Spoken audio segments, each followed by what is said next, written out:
আজি অভয়পুৰী অভয়শ্বৰী উচ্চতৰ মাধ্যমিক বিদ্যালয়ৰ সমীপৰ পৰা দেওহাটীলৈ গড়কাপ্তানি পথৰ দুয়োকাষে সাংসদ পুঁজি অৰ্থাৎ MP LAD ফাণ্ড 2025-26ৰ অধীনত বিজুলী চাকি সংযোজন আঁচনি শুভ উন্মোচন কৰা হয়। এই আঁচনি শুভ উন্মোচন কৰি ৩ নং বৰপেটা লোকসভা সমষ্টিৰ সাংসদ শ্ৰীযুত ফণীভূষণ চৌধুৰীদেৱে লগত উপস্থিত থাকে বহু বিশিষ্ট অতিথি আৰু বিভাগীয় বিষয়ববীয়াসকল।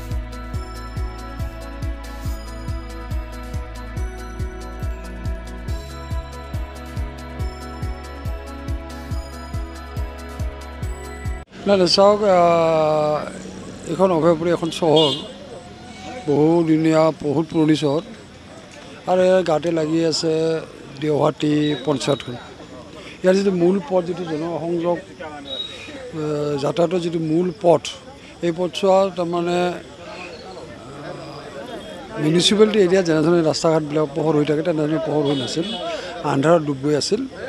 কিন্তু আজিৰ পৰা কিছুদিন আগতে উপায়ুক্ত ডাঙৰীয়া এই কথাটো মোক তাৰমানে তেওঁ অনুৰোধ কৰিছিল যে এই চোৱাৰ পথ যাতে ষ্ট্ৰীট লাইটৰ ব্যৱস্থাটো কৰিব পৰা যায় নেকি। তেওঁ মোক উপায়ুক্ত ডাঙৰীয়া মোক অনুৰোধ জনাইছিল আৰু উপায়ুক্ত ডাঙৰীয়াৰ অনুৰোধ মৰ্মেই মই এই কাম চোৱা কৰিবৰ কাৰণে মোৰ পুঁজিৰ পৰা ইয়াতে টকা মঞ্জুৰ কৰাৰ ব্যৱস্থাটো গ্ৰহণ কৰিছোঁ আৰু তেনেধৰণে আগতীয়াকৈ এই কামখিনি সম্পন্ন হৈছে আৰু ইয়াৰ পৰা নিশ্চয় এই অভয়পুৰী নগৰবাসী তথা দেওহাটী পঞ্চায়তবাসী ৰাইজ নিশ্চয় উপকৃত হৈছে।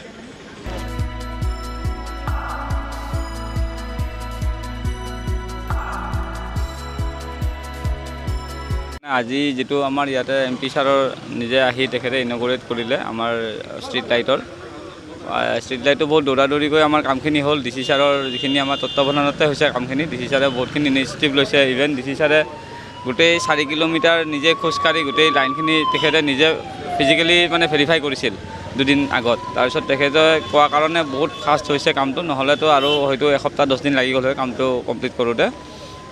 আৰু এতিয়া আমি চাইছোঁ ভালেখিনি পোহৰ হৈছে ৰাস্তাত। আগত মানে কি কিছুমান এৰিয়াত বহুত আন্ধাৰ থাকিছিলে, এতিয়া গোটেই পোহৰ হৈছে বা আল্টিমেটলি ৰাস্তাটো বহুত ছেফ হৈ গ'ল এতিয়া জনসাধাৰণৰ কাৰণে আৰু ৰাইজে ভালে পাব এতিয়া। আৰু বিশেষ ক'বলৈ নাই বাৰু, তথাপিও MP ছাৰেও ইয়াতে বহুত সহযোগ কৰিছে। MP ছাৰে নিজে ধৰক তেখেতৰ ফাণ্ডৰ পৰাই গোটেই পইচাখিনি দিব আৰু আমাৰ কামটো মানে আমাৰ যিখিনি মানুহ জড়িত আছে কামত তেওঁলোকক মই ধন্যবাদ জনাইছোঁ। তেওঁলোকে বহুত কষ্ট কৰি বহুত কম সময়ৰ ভিতৰতে আমাৰ কামখিনি কমপ্লিট কৰি দিছে। ঠিক আছে, হ'ব, ধন্যবাদ।